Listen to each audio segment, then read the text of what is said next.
CBN, Café com Política. Bruno Silva, cientista político aqui com a gente, bom dia. Olá, muito bom dia, Sandra. Muito bem-vinda de volta também, né? Bom dia, Felipe Pereira e todos os nossos queridos ouvintes. Muito bom dia para você, Bruno. Obrigada, Bruno. A gente estava trazendo os dados da chamada pobreza aqui no país, dados divulgados agora pelo IBGE, teve um recuo em relação aos indicadores anteriores, mas ainda assim há um percentual grande dessa população vulnerável no país. E não só isso, viu, Bruno? Também outros dados que ajudam a gente a complementar o cenário em relação, por exemplo, à insegurança alimentar. Um mapeamento do Ministério do Desenvolvimento Social e Combate à Fome, com apoio de pesquisadores da Exalc de Piracicaba, apontou áreas onde há dificuldade de acesso a alimentos saudáveis. Esse estudo também mostra locais onde os moradores encontram comida ultraprocessada com mais facilidade. Quantas pessoas, por exemplo, de baixa renda enfrentam essa situação?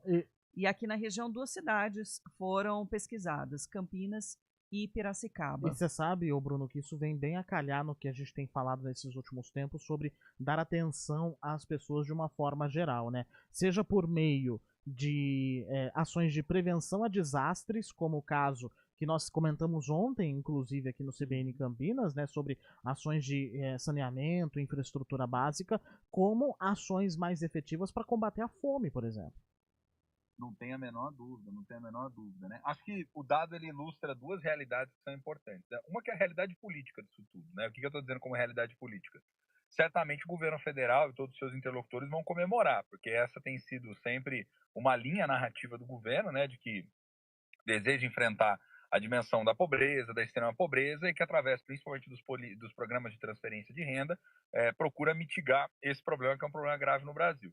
Por outro lado, se a gente parar para pensar, e aí vem a outra linha, né, que é a linha real, a Sandra chamou atenção sobre algo importante. Os dados e o volume de pessoas que ainda vivem nessa fase, nessa dimensão da extrema pobreza e também da pobreza é muito grande no Brasil, né? E aí isso revela o quê? Você tem uma economia que cresce, né?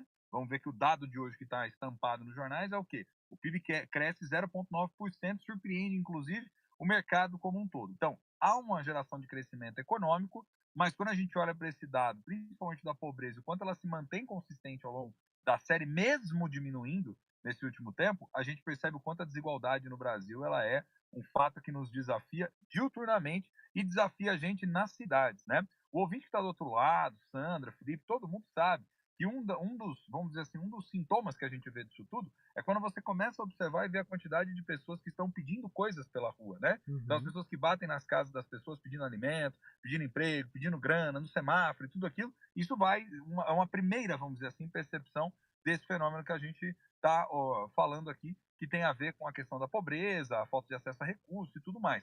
Só que quando a gente vai aprofundando isso e vai olhando de modo mais sistemático para a cidade, você vê o aumento, por exemplo, das áreas mais periféricas, né? Você vê que às vezes gera-se emprego, mas gera-se emprego cuja massa salarial é uma massa salarial ainda baixa frente ao aumento do custo de vida. E aí as pessoas vão na TV e dizem, né, ou na rádio e dizem, né, olha, a inflação está mais controlada, mas nem todo mundo tem a mesma cesta de consumo, né? E aí quando você vai ver, às vezes, os preços de alguns produtos, sobretudo no supermercado, as pessoas já não compram mais hoje o que elas compravam antes. E aí isso vai fazendo com que a percepção de que a sua vida não melhorou tanto assim. Então perceba como é um cenário que politicamente vai se construindo de modo extremamente complexo, né? E isso se reflete inevitavelmente nas nossas cidades. Porque, de um lado, você tem os indicadores mostrando, olha, a situação da pobreza diminuiu, né? A economia cresceu, legal, mas para quem cresceu, de que forma cresceu e como isso impactou diretamente na melhoria de vida das pessoas. E é isso que está faltando a gente observar, sobretudo na classe média e sobretudo nas classes mais baixas, né? Então o governo, de modo geral, vai ter que dar cada vez mais resposta para esse segmento, viu, gente? Uhum. E os dados reforçam, né, exatamente de que forma esse desenvolvimento de políticas públicas devem acontecer, né, nas suas áreas específicas.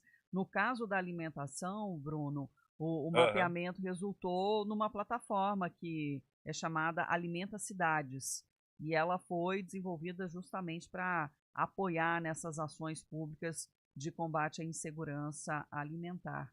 Que é aquilo, né? Com menos recursos você compra também produtos de menor qualidade aí para sua refeição.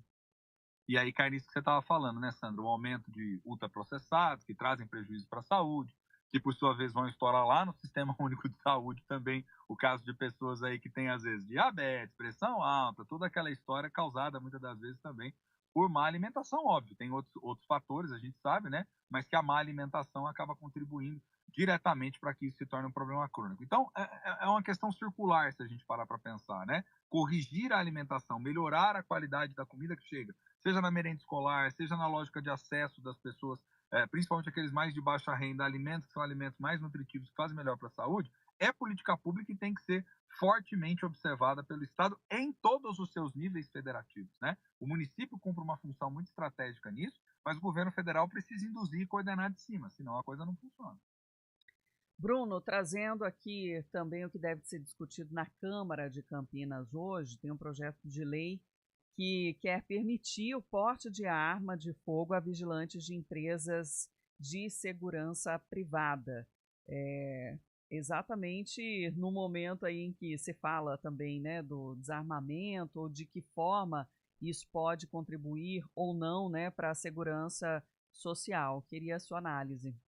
Pois é, e que mais cedo quem estava ligadinho já na CBN, né, que nem eu que já ligo o radinho e começo nas primeiras horas em Campinas a ouvir Felipe Pereira falando do trânsito e tudo mais, né?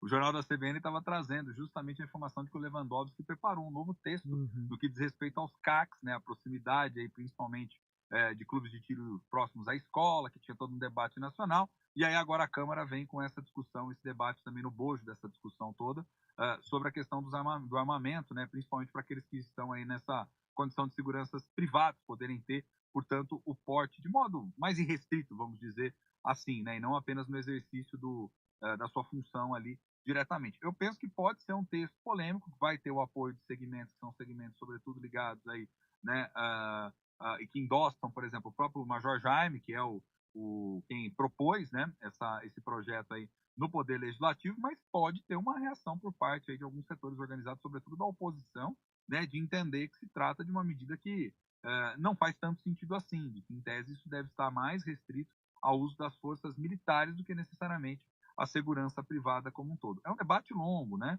É um debate longo como um todo, porque agora perceba, nós não estamos nem falando mais do que há pouco tempo começou a pulular em muitas câmaras municipais aqui do interior, que era uma discussão envolvendo o armamento da guarda. Agora a gente está falando do armamento de segurança privado, né? Ou seja, seria esse porte de arma, né, como um todo, fora do seu espaço de serviço, se eu bem entendi a natureza do projeto como um todo, né?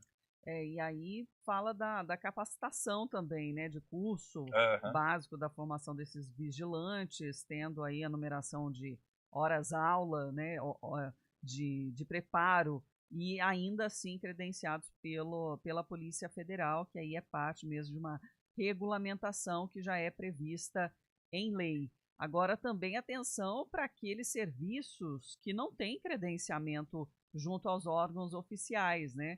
Daqueles que fazem um monitoramento, às vezes no bairro, né? Que tem o vigilante ali que faz uma cobrança dos moradores, exato, né? Ditos como vigilantes, mas que não tem esse reconhecimento oficial. Pois é, e aí a dúvida que a gente sempre traz aqui, Felipe Pereira, Sandra, queridos ouvintes, né? Quem vai fiscalizar esse rolê todo e como vai fiscalizar isso tudo, né? E se aprova a lei depois, quem vai fiscalizar, né, Felipe Pereira? Pois e aí eu fico na dúvida sobre a eficiência das coisas, né? Bruno Silva, mais uma aí para a gente trazer a reflexão junto com os nossos ouvintes, que, é claro, também contribuem aí com as suas opiniões através do WhatsApp da CBN. Por hoje, a gente fica por aqui, mas amanhã a discussão continua. Legal. Hoje a gente fecha o cafezinho, amanhã a gente continua. Um grande abraço para todos aí. Escreva para a gente, interaja com a gente aqui. É sempre uma alegria tê-los conosco. Feliz em ter você de volta aí com a gente. Sandra, Felipe, um abraço e até. Até. EPTV é notícia na CBN.